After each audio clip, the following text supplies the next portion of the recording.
right now after he was shot during a traffic stop today.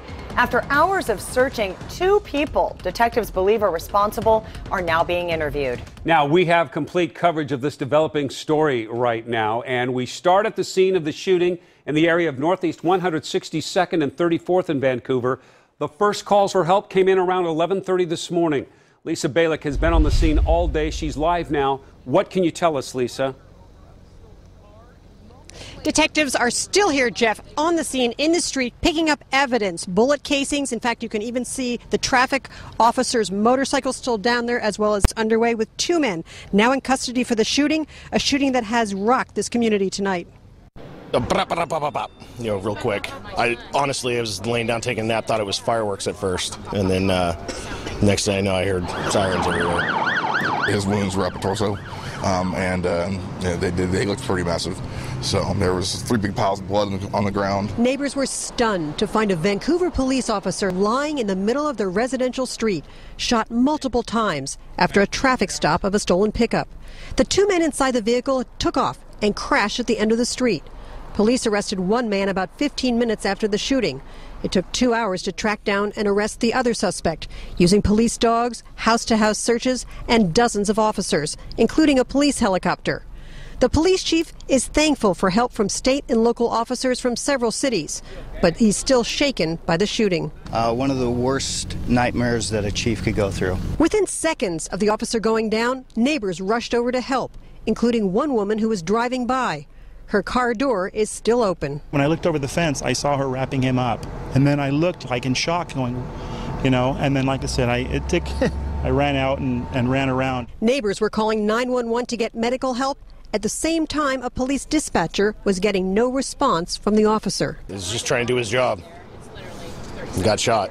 Bad things happen. Yeah, so. It's emotional. Well, it's hard to not do something.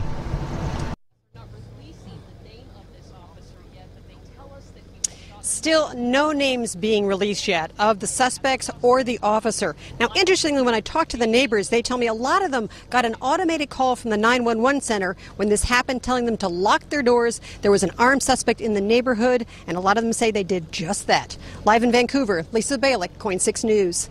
Lisa, thank you. Our complete coverage of this officer-involved shooting now continues with Jennifer Dowling. That's right. She is live about 1.5 miles away from there at the corner of 128th and 33rd, where police caught the second of those suspects.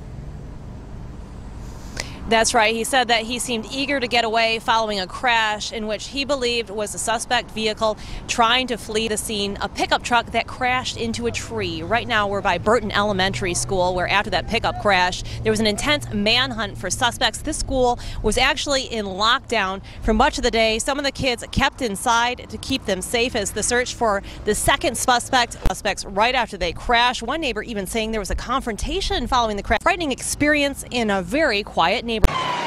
Police cars and SWAT teams poured into this northeast Vancouver neighborhood. It was very scary.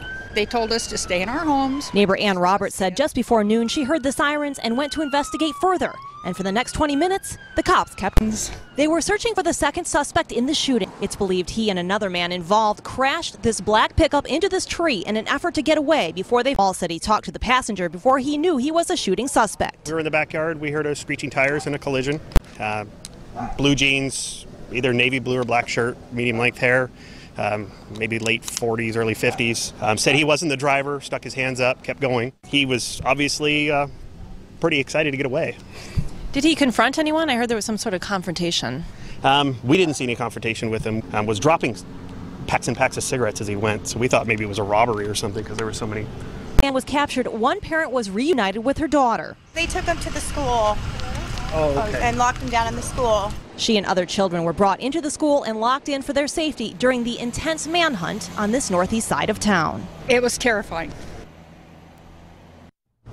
Now, it's still unclear at this time exactly where the suspect was located. Neighbors say they're not sure where he was captured, and police aren't confirming at this time whether it was in one of the neighborhoods or in the bus barn. We'll have much more for you coming up tonight at 11 o'clock. Reporting live in Vancouver, Jennifer Dowling, KOIN 6 News.